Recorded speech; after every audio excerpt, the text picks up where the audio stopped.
you're wondering why there's a toaster on my slide. Well, I think that's a pretty good example of a fixed function hardware, don't you think? Because you could be toasting your bread in the oven, but that probably takes a long time and uses a lot of power.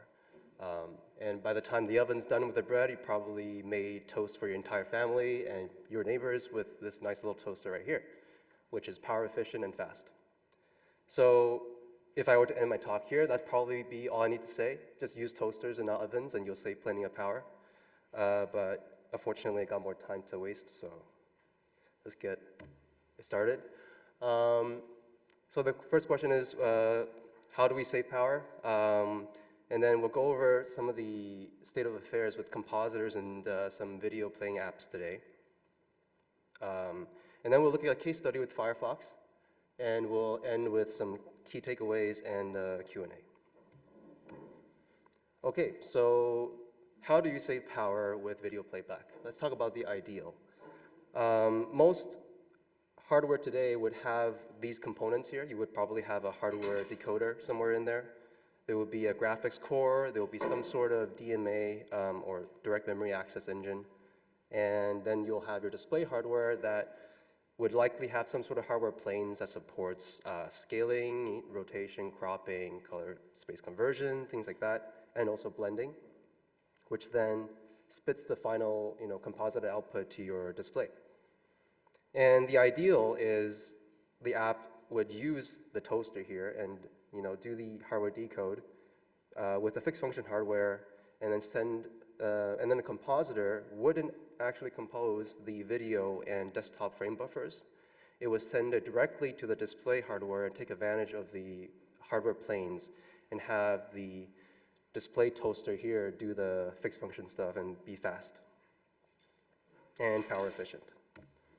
But the frequent reality is apps today still use graphics by default for decode, and there's good reason. Some of the hardware decoding API isn't as stable, so if you have graphics that works all the time, why would you use something that only works 90% of the time? Then also, the compositor doesn't necessarily do direct scan out with that video buffer either. They would do scaling, they would do color space conversion, and then also blend with the desktop before sending it off to the display hardware as a single composed frame buffer. So the graphics oven here is burning pretty hot and is using a lot of power. And then you have, it could be worse if the application isn't very aware of how they're using buffers. For example, if the app recreates video frames every single time they're presenting instead of reusing buffers, that might cause extra churn with the DMA engine. And I know on amdgpu, this is especially power hungry because the current gen hardware has the graphics core and the DMA engine on the same power domain. So if you turn on DMA engine, you're going to be using a lot of power. All right, on to the state of affairs. I selected a few compositors here. I know there is a lot out there, but I don't have the time or resources to go through all of them. And you probably don't want to sit here for that either. So here's three examples, Kwin, Mutter, and Weston. And what this is just kind of what I saw happening since the end of 2024 till now. And what do these colors mean?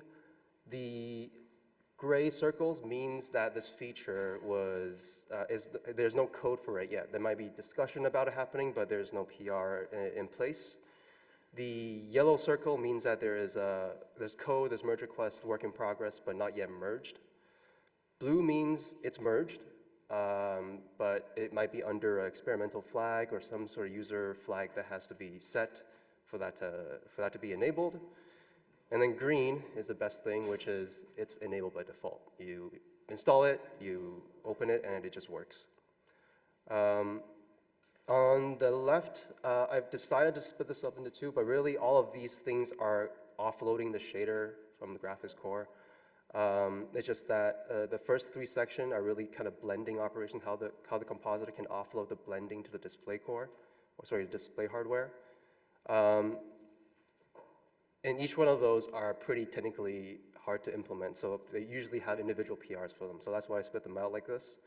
And then you have the offloaded shade operations such as scaling, color space conversion, and then there's also the color pipeline for doing some of the HDR stuff. And it looks like generally there's work being done in all the compositor space trying to get this to work. Especially a color pipeline. There is merge requests waiting to be merged everywhere, pending the kernel side, which I'm partially responsible for because I haven't been reviewing the patches, and I should be. But yeah, there is great work being done across the stack. I also put the links to all the merge requests if you want to take a look at it yourself. But for the interest of time, we'll not go over them. And then for the applications, also taking just a select few, looking at some of the apps that people would likely use for their video consumption. MPV is one, and then we have the two browsers, Firefox and Chromium. Yeah, so the items here are features that you would need to implement to kind of get power efficient video to be implemented. Hardware decode, zero copy is when the application does not compose the frame buffer onto their own Windows stub or UI. They just pass that directly through the Wayland protocol to the compositor. And then you also have the color management and color representation protocols. Color management for passing down HDR information about the video buffer, and color representation is for proper conversion of YUV to RGB formats. And MPV seems to be always like the lead in terms of getting stuff implemented early, so that's great. Firefox had a lot of good activity over the past year in getting some of the hardware decoding and zero copy stuff out. And Chromium also, there is pull requests of some of the stuff on their issues and also their source. I should say for hardware decode, Chromium technically does support this a while past. I only marked this as not merged because it was hidden under a whole bunch of weird configs that you had to enable. But there was a recent change that went in that made it simpler by putting all this under an experimental field trial. So if you were to build Chromium from source or do the -- enable field trial flag on the latest Chromium, you should be able to get hardware decoding enabled on AMD by default. And I also should mention that this is from the AMD perspective. I'm not sure if this is also the case for other vendors. All right, so let's take a look at Firefox. Sorry for this potato quality photo. I took it with my phone. But what you're seeing there in that green color isn't a glitch. This is actually a thing that we have on AMD GPU called Visual Confirm. And what it does is it does something pretty cool. It gets the driver to essentially crop all the hardware pipes a bit at the bottom, so it shows the background color of the hardware through. So, and that color is also programmable. So what that tells us is that this video is actually on a separate hardware pipe compared to the rest of the desktop. And the green color means that the bottommost hardware plane, that format is in V12. So we're getting direct scan out of the video on Firefox. And why do we put it underneath? So this is the underlay composition method. And here you can see that we get the UI on top, right? If you just had overlay, then you would need additional planes to kind of blend the UI or the rounded corners. But in this case, we just have one desktop plane with a alpha punch through, like shows through the bottom plane. And then we can get this rounded rectangle and all the transparent aspects of the UI on top. And I should mention that this is with Weston. All right, so we're going to be looking at some power numbers. I just want to list like all the stuff that was used for this in case you want to reproduce this yourself. So this laptop is we used is the latest framework with the Strix Point crazy name here. This has a high refresh rate panel. I used Endeavor OS, and all the versions here are just from the Firefox release. And for the video, we're using everybody's favorite testing video, Big Buck Bunny, 1080p, 60 frames per second, backlight at 80%, and the profile has been set to balanced, the power profile. And for the battery measurement, we just measure the battery driver's reported U event.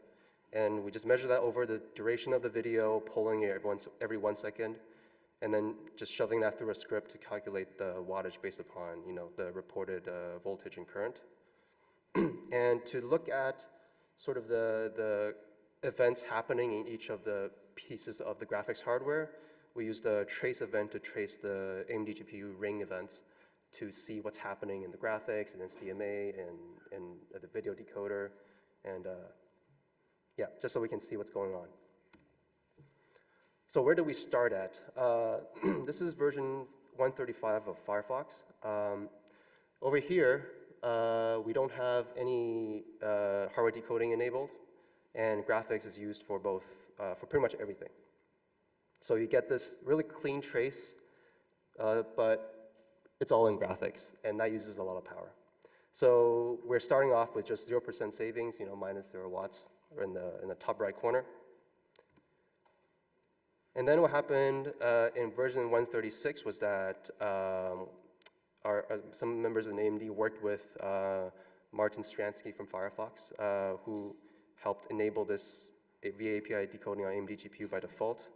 There is a Mesa dependency I didn't mention here. I might have mentioned it on a previous slide. I believe it was version, I might have to double check on that one. I think I mentioned it in a previous slide. Yeah, with Mesa 24.2. So there's a Mesa dependency, and that's because there were some via API issues that were resolved on the AMD side. So you do need that newer version. Over here, we enabled video decoding by default, but for some reason, you see that the trace gets a lot crazier. The SDMA is a lot more active. You get more graphics events, even though you're using the video decoder, right? And we're saving 0.7 watts, or roughly 6% from where we started, which is better than nothing, but we really should be getting more savings from switching to the video decoder.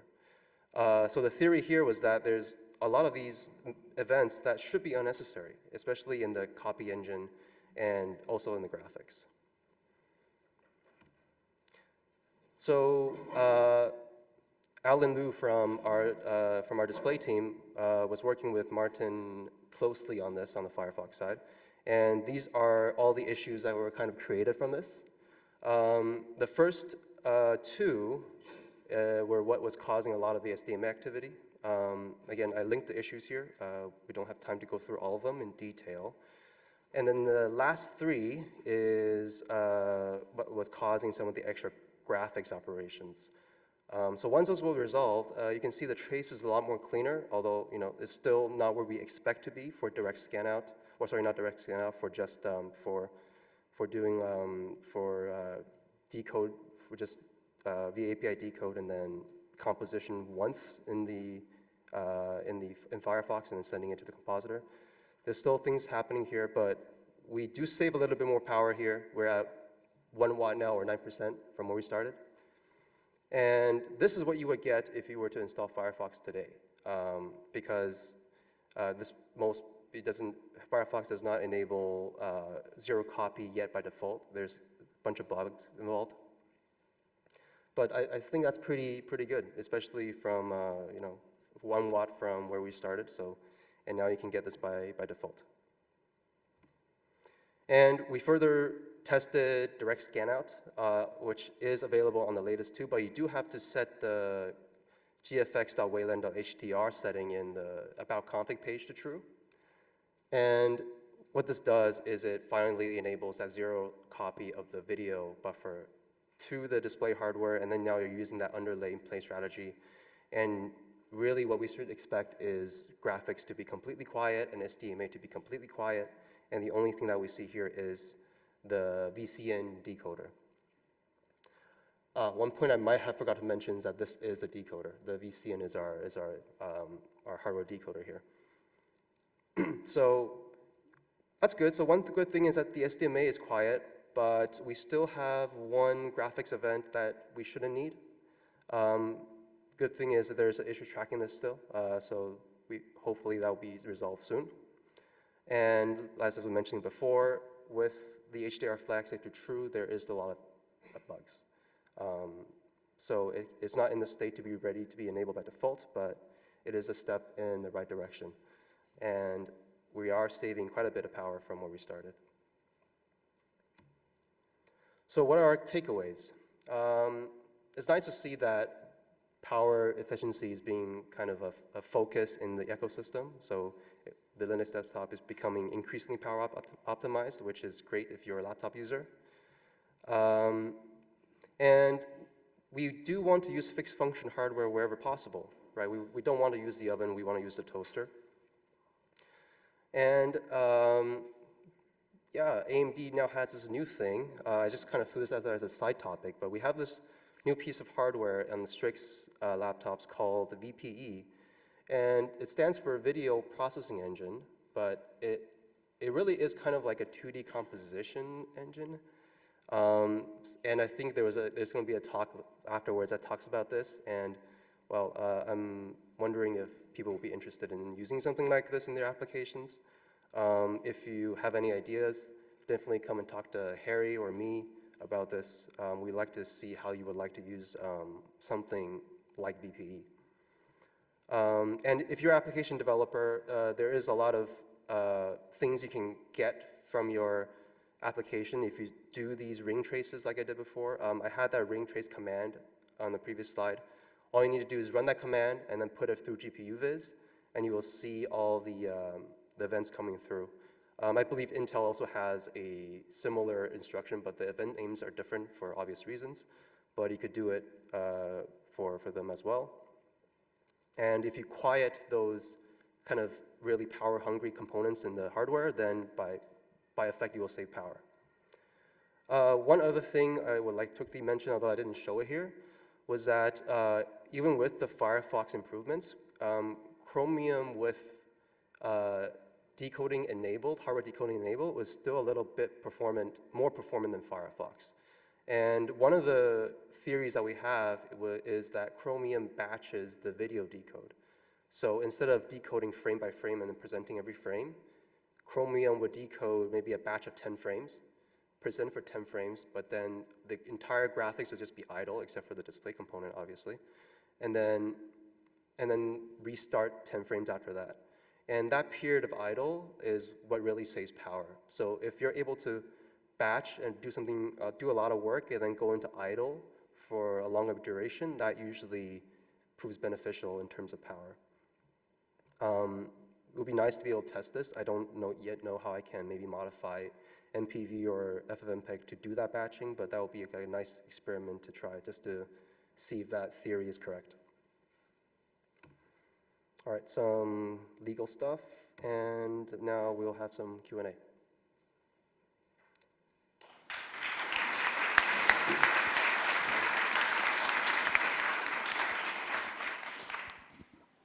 Hi. So I saw that VA API was mentioned for with hardware acceleration. Do you know if any of these projects are planning to switch to Vulkan Video for hardware acceleration? Thank you.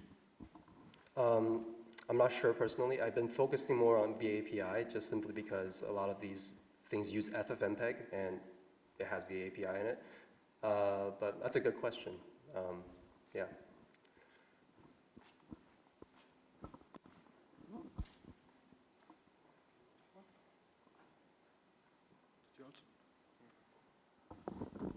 I was just going to say that to answer that question, kind of, a bunch of the middle layers are adding support for Vulkan Video. Like, I think FFmpeg has support for Vulkan Video, GStreamer has support for Vulkan Video. So, and then we've also got work in progress to do VA API on top of Vulkan Video in Zinc. So, like, which hardware encoding API you use is going to kind of be irrelevant for most projects like Chromium or Firefox. So, they'll do something and it will turn into the same commands on the GPU. It just might go through one driver or the other.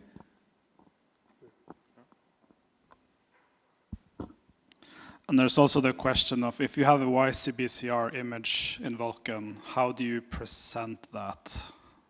Do we really want YCBCR WSI? Like, Would be cool, but that sounds scary.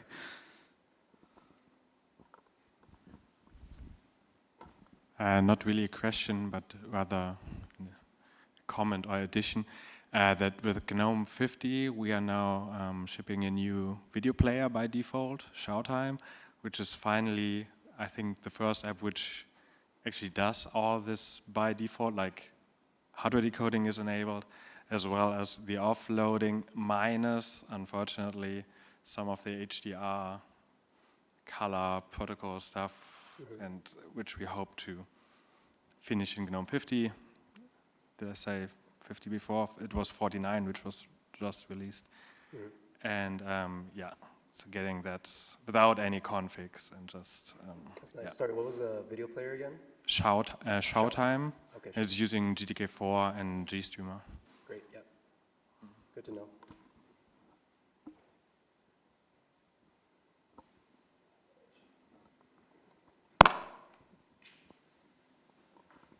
So you mentioned that the GFX and SDMA engines are on the same power domain, but would it be reasonable to assume that it still consumes less power when you just use the SDMA as opposed to graphics also? There is a draw even when the hardware is powered on but idle. I don't know how to fully explain that, but it is what we observe in the measurements. Obviously, it's not as much if you actually were running tasks on the graphics, because then the clocks will be up, right? But just by turning it on, there is already a power draw, and it's not like negligible. And could you use the LSDMA?